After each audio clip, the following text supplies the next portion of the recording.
نحمده ونصلي على رسوله الكريم اما بعد فاعوذ بالله من الشيطان الرجيم بسم الله الرحمن الرحيم رب اشرح لي صدري ويسر لي امري واحلل عقدة من لساني يفقهوا قولي اللهم ارزقنا اخلاص الہی آمین۔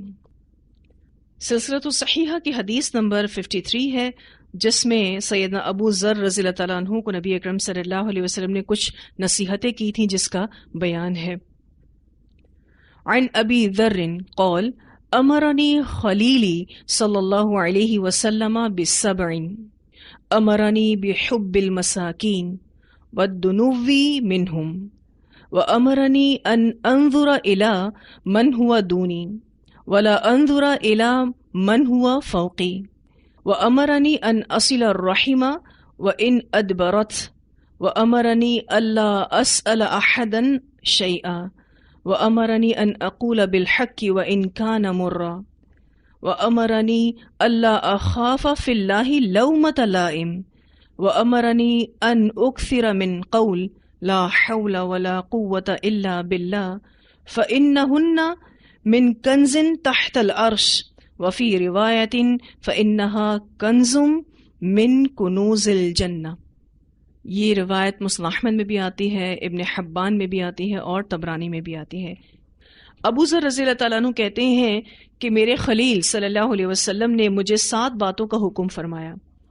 مسکینوں کی محبت اور ان سے قریب رہنے کا حکم۔ مجھے حکم دیا گیا کہ میں اپنے سے کمتر شخص کی طرف دیکھوں، بڑھتر کی طرف نہ دیکھوں۔ مجھے صلہ رحمی کا حکم دیا گیا اگرچہ وہ پیچھے ہٹے۔ مجھے حکم دیا گیا کہ میں کسی سے کچھ سوال نہ کروں۔ مجھے حکم دیا کہ میں حق کہوں اگرچہ وہ کڑوا ہو، اور مجھے حکم دیا کہ میں اللہ کے معاملے میں کسی ملامت کرنے والے کی ملامت سے نہ ڈروں۔ مجھے حکم دیا میں کثرت سے لا حول ولا قوت الا باللہ پڑھوں، کیونکہ یہ کلمات عرش کے نیچے کے خزانوں میں سے ہیں، اور ایک روایت ہے کہ یہ کلمات جنت کے خزانوں میں سے ایک خزانہ ہے۔ اب سلسلۃ الصحیحہ میں تو یہ حدیث آتی ہی آتی ہے، مسند احمد میں بھی آتی ہے اور ابن حبان میں بھی آتی ہے، اور اسی طرح سے طبرانی میں آتی ہے اور بیہقی میں آتی ہے۔ ناصر الدین البانی صاحب نے اس کو صحیح قرار دیا ہے۔ اس حدیث میں کچھ نصیحتیں ہیں جو اللہ تعالیٰ کے رسول صلی اللہ علیہ وسلم نے اپنے ایک صحابی ابو ذر کو کی۔ آج آپ دیکھیں تو مسلمانوں کا کردار سراسر آپ صلی اللہ علیہ وسلم کی تعلیمات کے خلاف ہے۔ رسول اللہ صلی اللہ علیہ وسلم نے جو تعلیم ابو ذر کو دی، اس پر عمل کرنے سے لازماً ایک بہترین اسلامی معاشرہ قائم ہوگا۔ پہلی بات اگر ہم دیکھیں کہ آپ صلی اللہ علیہ وسلم نے ابو ذر سے کہا کہ مسکینوں سے محبت کرو اور ان سے قریب رہو۔ آج امت مسلمہ مساکین سے محبت کے بجائے نفرت کرتی ہے، یا کم از کم لوگوں کے ذہنوں میں مسکین کے لیے حقارت ضرور ہوتی ہے، اور یہ ایک ایسا عمل ہے جو رسول اللہ صلی اللہ علیہ وسلم کی سنت کے خلاف ہے۔ آپ صلی اللہ علیہ وسلم نے تو کہا کہ مسکینوں سے محبت کرو۔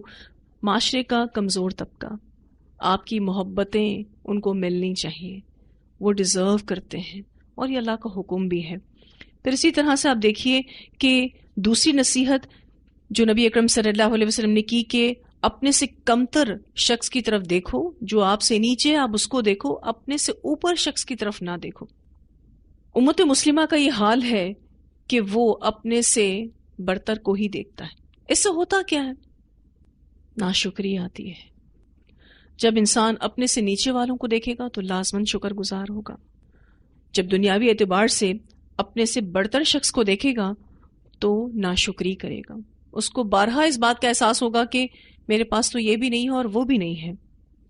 جو بھی ایسا کرتے ہیں، دنیاوی اعتبار سے اپنے سے برتر شخص کو دیکھتے ہیں، تو لازماً وہ اللہ کی ناشکری کرتے ہیں، اور ایسا کرنا بے برکتی کا باعث بنتا ہے۔ اس سے گھروں میں نحوست آتی ہے، اور یہ چیز عذاب الہی کو دعوت دیتی ہے۔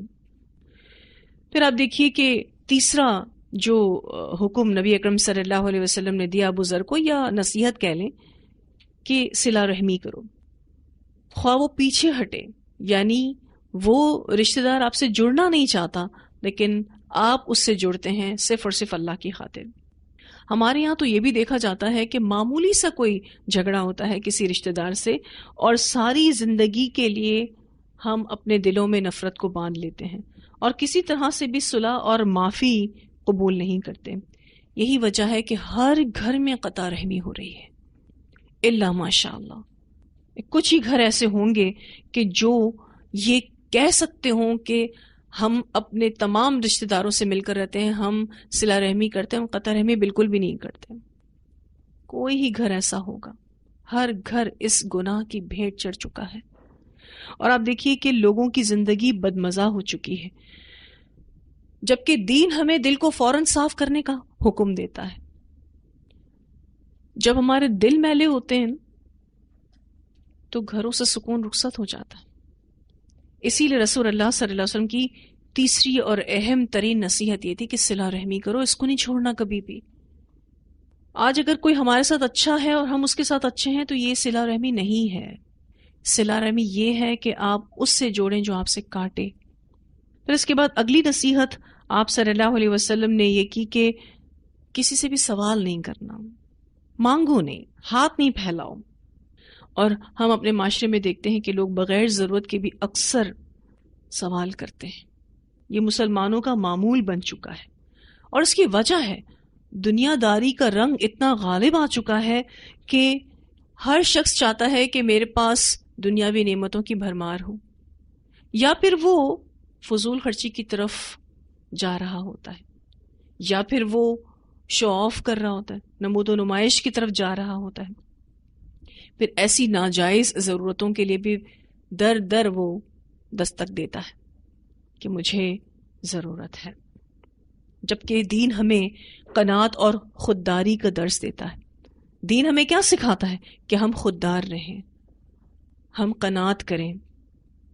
پھر یہ کہ اگلی نصیحت, جب بھی انسان بات کرے, حق بات کرے, اگرچہ وہ کڑوا ہو یعنی ڈیفیکلٹ ہو, پھر بھی دیکھیں رشتہ داریاں نبھانے کے لیے, دوستوں یاروں کو خوش رکھنے کے لیے انسان ناحق بات کر جاتا ہے, اور یہ چیز انسان کو اللہ سے دور کر دیتی ہے. اگر کسی شخص کے اندر رتی برابر بھی ایمان ہے تو وہ ناحق بات نہیں کر سکتا.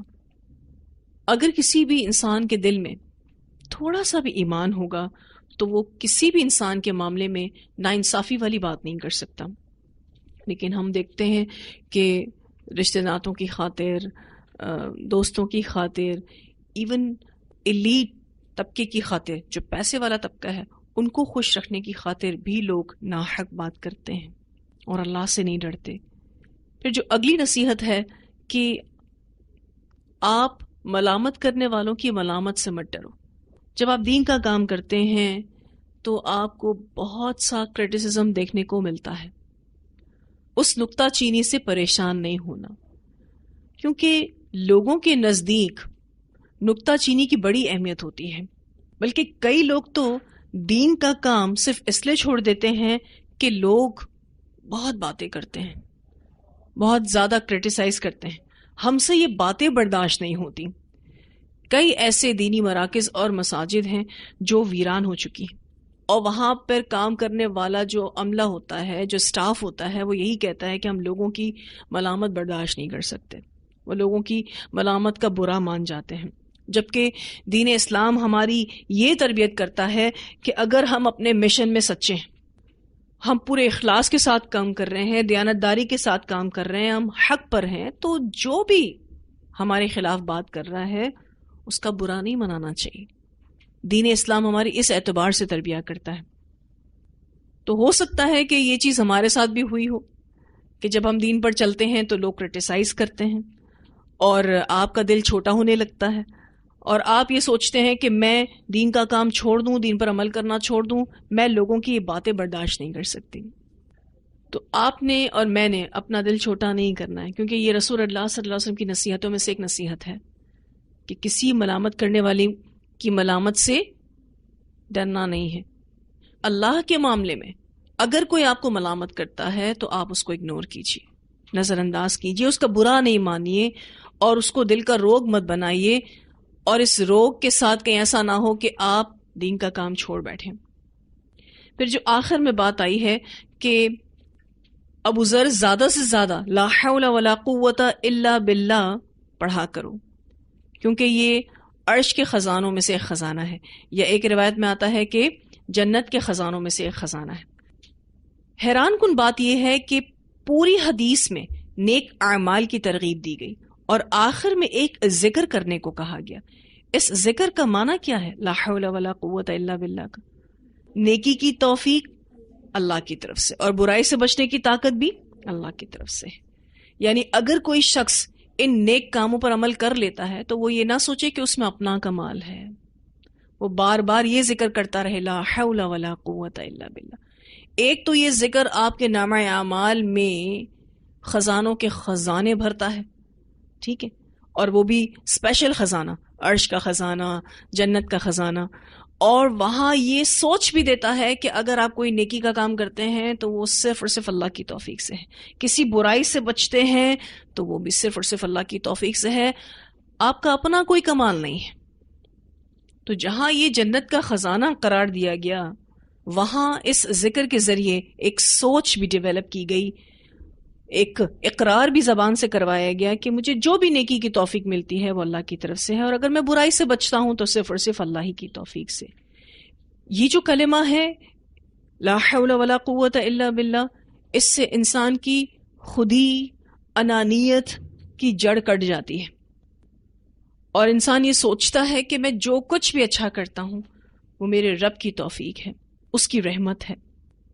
لیکن آج بہت سارے لوگ یہ ذکر کرتے بھی ہیں تو بھی میں ختم نہیں ہوتی، میں یہ ختم نہیں ہوتی، حالانکہ جب بھی کوئی شعور کے ساتھ یہ ذکر کرے تو اس کی انا تو ختم ہو جاتی ہے، اس کی خودی تو ختم ہو جاتی ہے۔ تو جس معاشرے میں شعور کے ساتھ یہ ذکر کیا جائے گا لا حول ولا قوت الا باللہ، وہاں جرائم ختم ہو جاتے ہیں، وہاں تکبر ختم ہوتا ہے، وہاں اللہ کی رحمتوں کا نزول ہوتا ہے، اور جس شخص کی تربیت اس ذکر کے مطابق نہ ہو تو اس کو پھر جنت نہیں مل سکتی۔ تو ہم سب کوشش کریں گے کہ اس حدیث پر عمل کریں، انشاءاللہ تعالیٰ ان تمام نصیحتوں پر عمل کریں، اور اس اعتبار سے اپنا جائزہ لیں کہ ہمارے اندر ویکنس کہاں ہے، ہم کہاں کمزور ہو رہے ہیں، ہم کون سی جگہ پر مضبوط ہیں اور کون سی جگہ پر کمزور ہیں۔ جہاں مضبوط ہیں تو اللہ کا شکر ادا کریں کیونکہ اللہ نے آپ کو نیکی کی توفیق دے رکھی ہے، اور جہاں کمزور پڑ رہے ہیں تو وہاں اللہ سے دعا کریں کہ یا اللہ تو نیکی کی توفیق دینے والا ہے، تو میرے اس عمل کو مضبوط کر دے، اس عمل کو کرنے میں تو مجھے مدد دے۔ تو آج سلسلۃ الصحیحہ کا یہ سلسلہ یہیں روکتے ہیں، انشاءاللہ اس کو آگے کنٹینیو کریں گے۔ وآخر دعوانا ان الحمد للہ رب العالمین، سبحانک اللہم وبحمدک، نشہد ان لا الہ الا انت، نستغفرک ونتوب الیک۔